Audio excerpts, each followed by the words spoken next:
Name's Olivia Thornberry. I'm originally from Ohio, but for this summer, I got to do my internship in Ahmedabad, India. So Ahmedabad is located in the western state of Gujarat, and like I said before, I worked with the Heritage Center for Heritage Conservation, which is a branch of CEPT Research and Development Foundation. And so this is an organization that works with conservation architectural sites, especially focusing on projects in the Old City, which actually became India's first UNESCO recognized city in 2017. But of course, aside from Ahmedabad, this organization also works in sites in the state of Gujarat, as well as in other states around India. So they have a lot on their plate. And sorry about that. The original aim of the project was really to assist with the sample collection that the organization hosts right now. Because they're working with conservation architecture, a lot of that work requires taking samples, running tests, and because this organization is associated with CEP University, they use it as an academic resource. But of course, as with any archive or any collection, sometimes there's a capacity gap. And so I was basically working to bridge that gap to create a digital repository, to photo document the samples, and to update the existing catalog. And so I kind of synthesized my original contract and listed it in this task tracker here with six main tasks. And I'll go through everything I did, and at the end we'll check in and see if I accomplished the goals. I should say that this project heavily drew upon ICOMOS Heritage Sample Archives initiative from 2021, of which CEPT University is a partner. And my background working with ICOM in Rome for about 10 months actually was a huge resource and a huge benefit. It allowed me to kind of draw on my past experience to inform my work with the Center for Heritage Conservation. And that is kind of how I started my work. I started by doing a lot of background research on what different digital repositories exist, what are the guidelines, what are best practices, and was able to take that and apply it to kind of our vision for what would work for the Center for Heritage Conservation.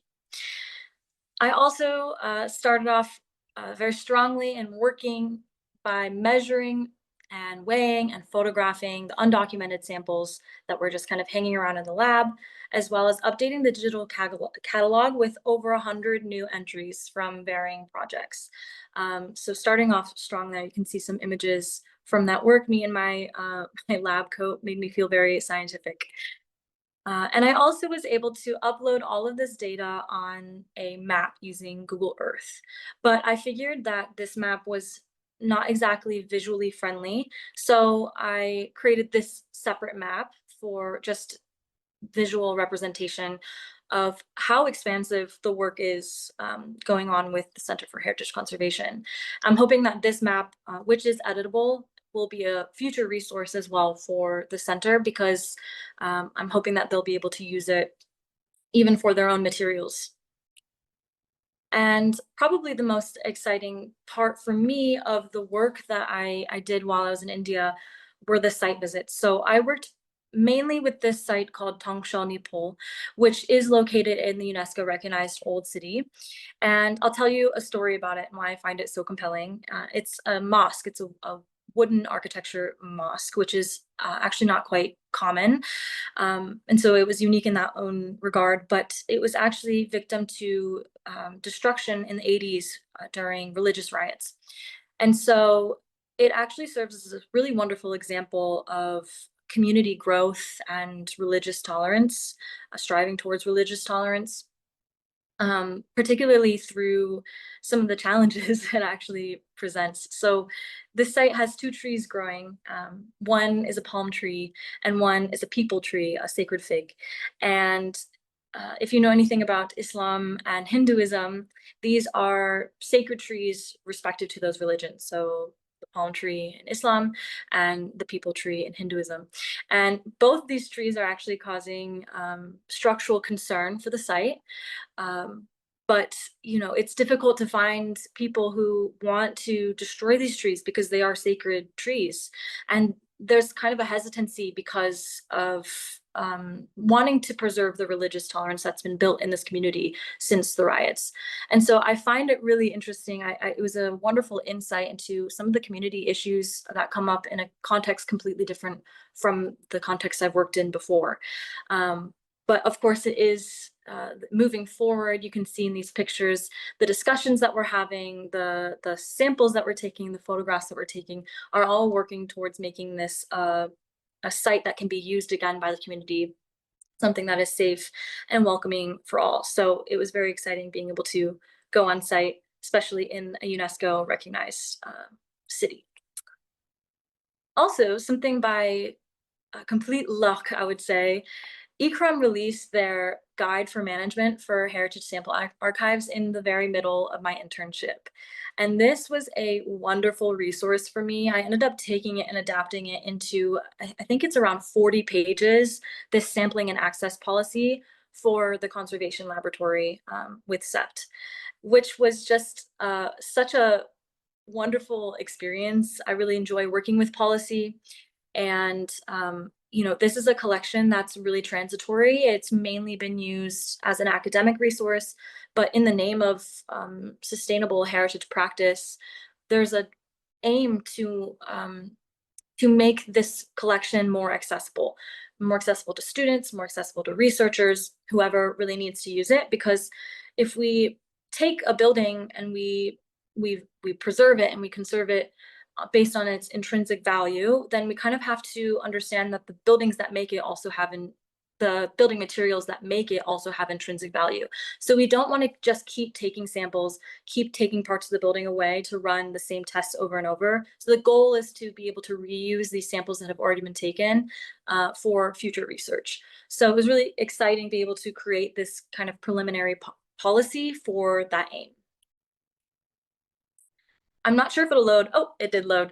I also was able to present to the current master's students on the work that I was doing with sample collection and data management. You can see in the picture here, it was a really exciting experience. These are students in their first year of their master's degree. And so, it's really exciting to me to be able to kind of teach about what I'm doing and demonstrate for them kind of what the best practices are, at least for how things are run with SEPT. And so, yeah, that was a really wonderful experience that was offered to me. And then the actual work with the repository began. Of course, naturally, there were some technological issues. I mean, I set the precedent for that today. But yes, so we with as with any heritage work, there's always going to be that one gap where, it's difficult to fill in terms of knowledge and capacity. And unfortunately, I don't have a very strong background in coding or software, but we did figure out a solution in order to build this digital repository. The SEPT University Library actually had just built their own. And so we kind of collaborated with them to see if we couldn't add in the collection to the existing platform. And so you can see here, I created these visual mock-ups to demonstrate what we envisioned this collection looking like online and how it might be accessible to different people. And I'm really happy to report that the library got back to us before my internship ended. You can see here, this is exactly what it looks like. It's very similar to the mock-ups that I created. And so short of a few things that need to be changed, such as the titles of the categories, making sure the metadata is correctly labeled, the next step would just be purely data entry from the catalog that I updated and managed. So I do have confirmation from CHC that they will be hiring an intern for data entry. The project has not been stopped, just slightly delayed by the technological issues, but I'm very happy that there is a guarantee it will continue. So with that, the project checklist, as I said, I do believe I managed to organize the existing sample data with the update to the catalog. I was able to photo document the newly collected samples, especially those from Tangshan, the site that I actually visited and worked on. I created 2 separate geospatial maps for use by CHC. I was able to do site excursions, and I do believe I understand the process of sample collection and storage based on the policy that I created and the presentation I was able to give to the master's students.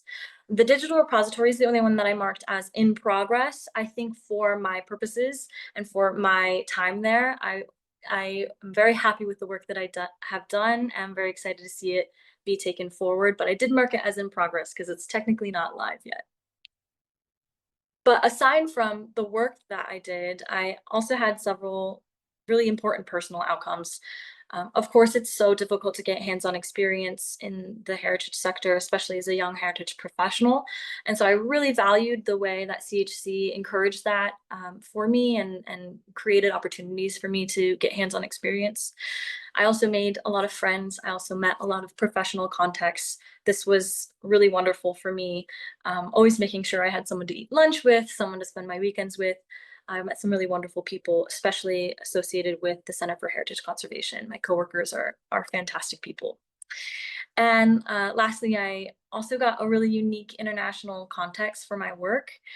This was my first time visiting anywhere in Asia, and India is its own subcontinent, so anywhere in India as well was such a wonderful and unique experience for me.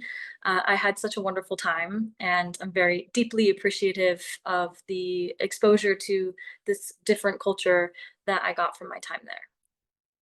And I was also able to travel quite a bit. So I spent primarily my first month in my free time traveling around Gujarat, trying to get to know the city I was staying in. And you can see here in Ahmedabad, I was able to take the walking tours, which are a very important pillar for the touristic industry in Ahmedabad. I also was able to visit Patan, which has the UNESCO World Heritage Site of Rani Ki Vav, which is this really gorgeous, gigantic Mughal-style stepwell. This picture doesn't know justice. I really encourage you to look up pictures online. It is so deep, it's almost unbelievable when you're walking down the steps that it just keeps going down, and everything was built down, so it's incredible. And I was also able to visit Modera. Modera is home to sun temples, and it's also India's first solely solar powered town. So I think this is a really wonderful and unique example of how heritage and sustainable development can really work well together, especially culturally informed sustainable development. It is fitting, in my opinion, that the town with already existing architecture dedicated to sun worship would be the first solar powered town. I also did some travel out of the state of Gujarat, which was maybe my favorite part of my experience. I, of course, had to see the Taj Mahal, and that was incredibly unique, one of a kind, and wonderful. And I also spent some time in Delhi nearby, which was very cool as well. And my big trip, my time in Kerala, which is at the very southern tip of India, so it's quite far from where I was staying. I was able to see Kochi and Munnar, and I was able to tour the backwater rural villages and also see these really expansive tea plantations in the mountains in Munnar. And yeah, it was really beautiful. They call it God's own country because it's so naturally gorgeous. And of course, I got such intense cultural enrichment from visiting the Taj Mahal and visiting Delhi. So these were some of my favorite experiences. With that, thank you so much to CHC. Thank you so much to SEPT's Research and Development Foundation, to my coworkers, to World Heritage USA and Caitlin, and to everyone that made this possible for me. It was truly transformative, and I had a really prolific experience. So I'm very, very grateful to have been selected for it.